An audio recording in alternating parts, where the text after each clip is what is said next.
Hi and welcome back to Learn Python by Doing number 4. So in this video we're going to talk about lambda functions. Lambda functions are extremely important for functional programming. And you will ask, what is functional programming? Well, it's a programming paradigm that states that computations should be treated as the evaluation of mathematical functions.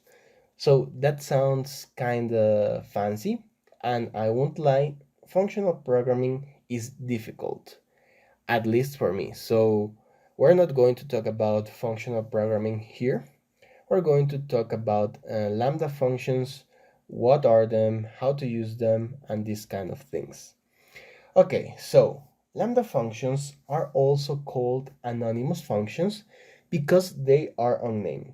So, contrary to the regular functions that you define with the def keyword, lambda functions use the lambda keyword, and its syntax is like this: lambda, arguments, colon, expression. As simple as that. You don't have to specify a return statement, you just write the expression to be returned, and that's all. And I was also going to say that you have to be very careful with using lambda functions because if you have an error in a lambda function for some reason, then it will be difficult to track that error because lambda functions don't have a name. Okay, so they can also take any number of parameters, just as regular functions. They are useful to understand the following video, so pay close attention. Okay, so let's create a very simple lambda function. We're going to say add is equal to lambda, the parameter, and to this parameter we're going to add 5. So we're going to say print add, I don't know, 7. So 7 plus 5 obviously is 12. So that's the result. And we can also use variables here inside the expression of a lambda function. So for example, let's say x plus I, and I let it be equal to 5. And so the result is the same. But you have to be very careful about this. Why? Well, let's see an example of what could go wrong with this. Let's create a list of lambda functions. So I'm going to call this list lambda functions.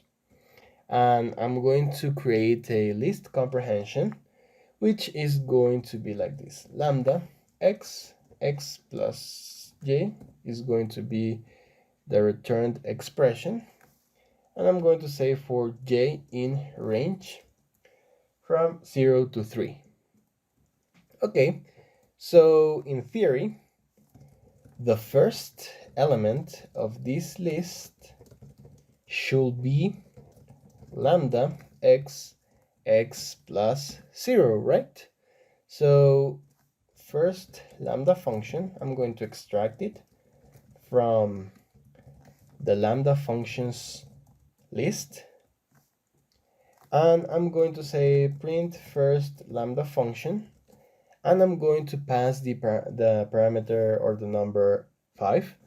So in theory, this should return 5 plus 0, right? So let's see what the result is. It's 7, so it's not 5 plus 0, which is 5. It's 5 plus 2.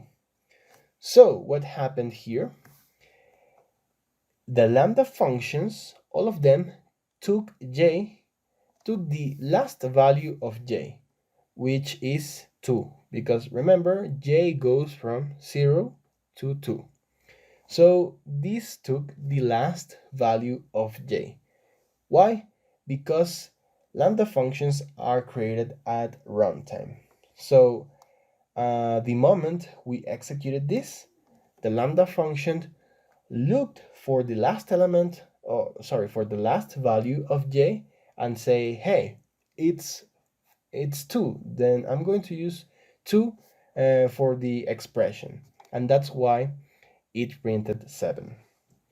Okay, so that's something to take into consideration. Another thing is that, as I told you, you can take any number of parameters.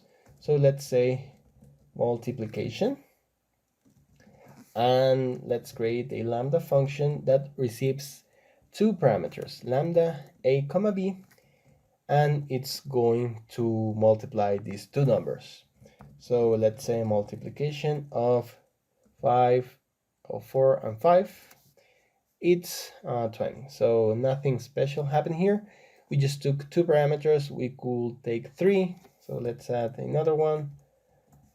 And here add 2. Sorry.